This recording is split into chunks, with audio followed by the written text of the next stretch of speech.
Welcome to this explainer. I am absolutely thrilled you're here today because, honestly, we're looking at a topic that affects so many of us, our families, and our life savings. We're going to unpack exactly how to build your dream house without it turning into a total nightmare. If you've ever thought about constructing a home, especially in places like Sri Lanka, which is where the source material for today's analysis comes from, you know the stakes are just incredibly high. So our goal today is to dig into the data and uncover a smarter, much less stressful way to approach construction. Okay, let's dive into this.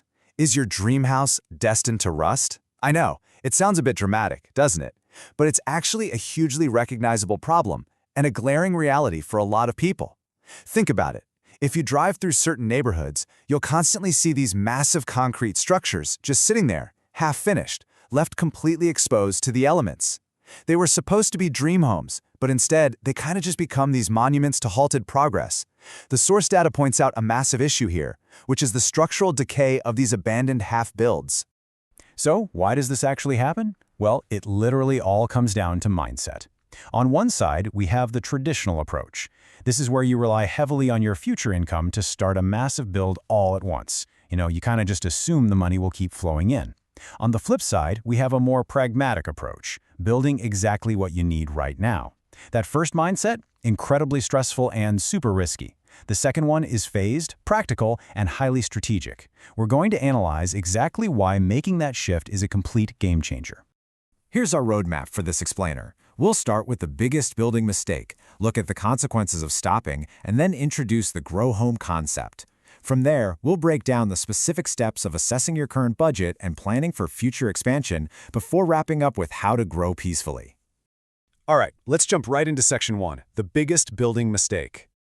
According to the source material, a huge number of people fall into a really specific, devastating trap.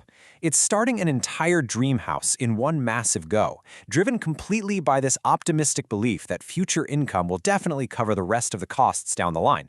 But, the reality is brutally simple. You start big, and then the money finishes. The whole project just grinds to a halt halfway through.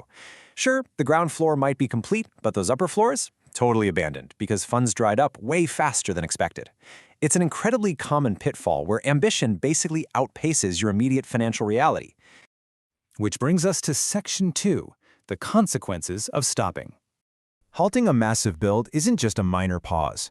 The consequences are visceral, they're expensive, and structurally, they're devastating. The source really highlights some harsh realities here. You're left with unfinished upper floors for years. And think about what happens to an unfinished concrete slab. The iron rebars are left entirely exposed to the rain and the weather. Over the years, that exposed iron begins rusting heavily, and it doesn't just look bad cosmetically.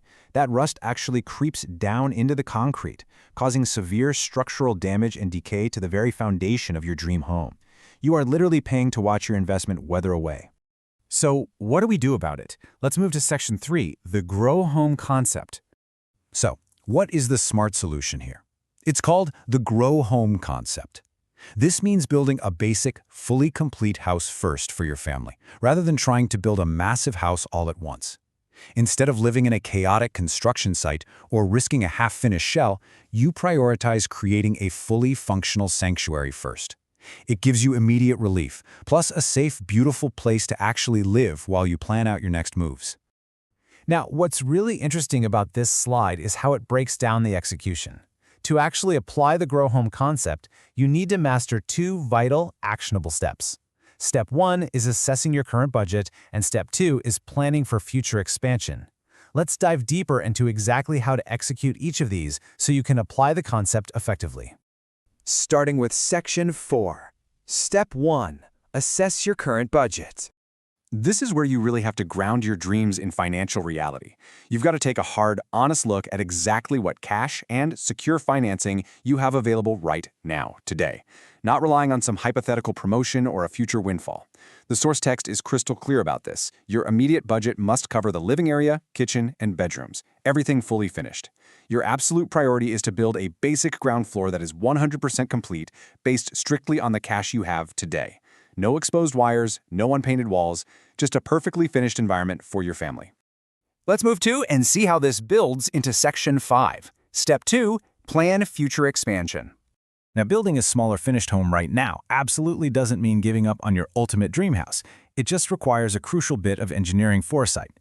Your foundation and columns must be engineered and designed with the structural strength to add those upper floors later. So you're building a one-story home today, but the skeleton of that home is secretly holding the strength of a 2- or 3-story mansion for when your income stabilizes in the future. It's brilliant, right? And finally, Section 6, Growing Peacefully.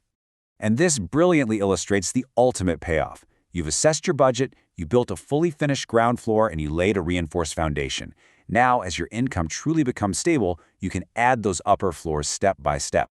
The night and day difference between the two mindsets is pretty stunning. Under the traditional method, you essentially guarantee weather damage, an unfinished look, and sky-high loan pressure. But with the Grow Home concept, weather damage is totally non-existent because everything is sealed and finished. The house looks complete from day one, and loan pressure is zero because you only built what you could actually afford. This phase method is just vastly superior.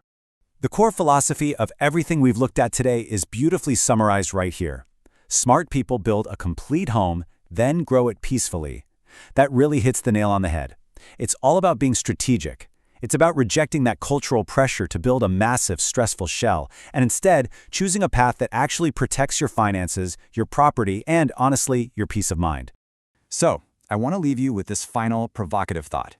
How will you plan to grow your own future peacefully? Whether it's building a physical house or embarking on any massive life project, assessing your true current resources and planning structurally for future growth is a framework that guarantees success over stress. Take this Grow Home mindset and see where you can apply it in your own life. Thank you so much for joining me for this explainer, and keep learning.